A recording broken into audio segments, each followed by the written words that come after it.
তো hello guys, welcome back to my channel.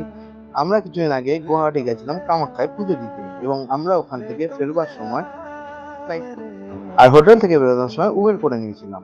এখন আমরা পৌঁছে গেছিলাম গুয়াহাটির এয়ারপোর্টে। আর গুয়াহাটির এয়ারপোর্টটা ছোট হলেও বেশ অনেকটাই ভালো। আস্তে আস্তে আমরা বোর্ডিং পাস নিয়ে নিয়েছিলাম, এবং বোর্ডিং পাস নিয়ে আমি প্রথমবার হেবি খুশি ছিলাম, কারণ এটা আমার প্রথমবার ফ্লাইটে আসা। আর এটা পুরোটাই পায়েলের জন্য সম্ভব হয়েছিল। আর এখানে পাইলটটা আমি পাইলটে দিলাম, আর আমি আমারটা নিয়ে এগিয়ে গেলাম। হঠাৎ করে সামনে দেখলাম একটা ইন্ডিগোর বিশাল বড় একটা ফ্লাইট চোখের সামনে দাঁড় করানো। একটা অসাধারণ লাগছিল। আর আমাদের গেট নাম্বার ছিল 8। তো আমাদের সেটা দোতলাই ছিল। তো আস্তে আস্তে আমরা ওপরে উঠে পড়লাম, এবং ওপরে ওঠার পরে হঠাৎ করে মনে হলো একটু খিদে পেয়েছে। তো আমরা চলে গেলাম ফুড কোর্টে, আর সেখানে গিয়ে এই বড় একটা বার্গার খেতে শুরু করলাম। আর তারপরে শুনলাম ফ্লাইটের জন্য আমাদের সবাইকে 8 নম্বর কাউন্টারে ডাকছে। তো আস্তে আস্তে সেখানে চলে গেলাম, এবং সেখান থেকে আমাদের বোর্ডিং পাস চেক করে আমাদের এগিয়ে গেলাম আমাদের ফ্লাইটে ওঠার জন্য। আর ফার্স্ট টাইম ফ্লাইটের ভেতরটা ঢুকে একটা আলাদাই মজা।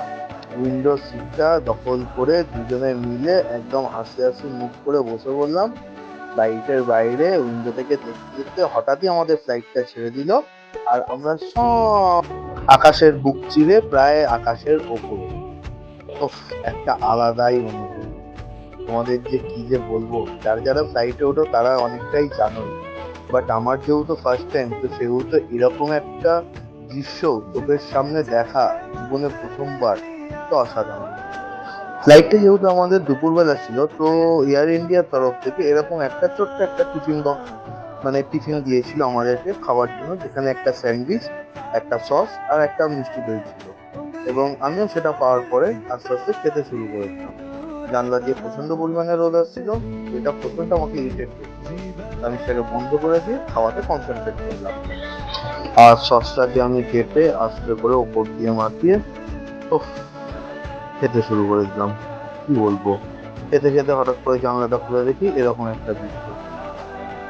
একদিকে স্যান্ডউইচ আর অন্যদিকে জানলার বাইরে এরকম একটা দৃশ্য দেখছি, কি হঠাৎ করে দেখলাম চতুর্দিক কেমন অন্ধকার হয়ে গেল।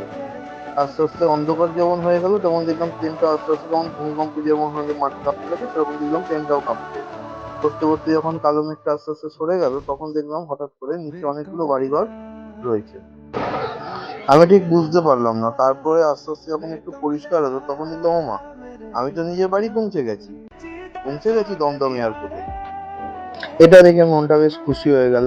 কিন্তু একদিক দিয়ে দুঃখ, যে ফ্লাইটের আমাদের চড়াটা এখন প্রায় শেষের দিকে। আর যখন ফ্লাইটটা ওপরে ছিল, সত্যি বলতে স্পিডটা একদমই বুঝতে পারছিলাম না যে কিরকম কি।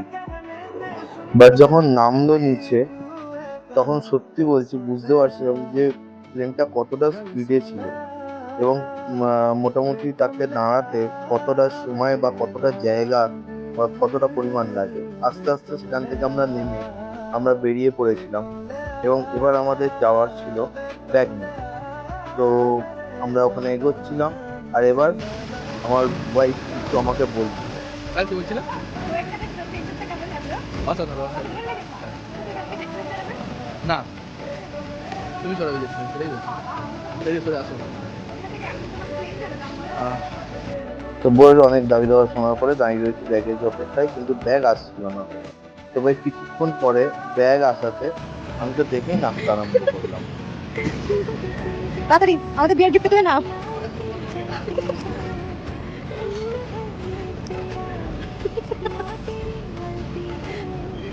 আরে হ্যাঁ, আমাদের ব্যাগ বলো। বাবা নিজের ব্যাগ চেনে না।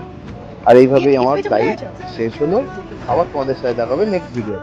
আর তোমরা আমাদেরকে প্রচন্ড সাপোর্ট করো, ভালোবাসো। ততদিনের জন্য টাটা।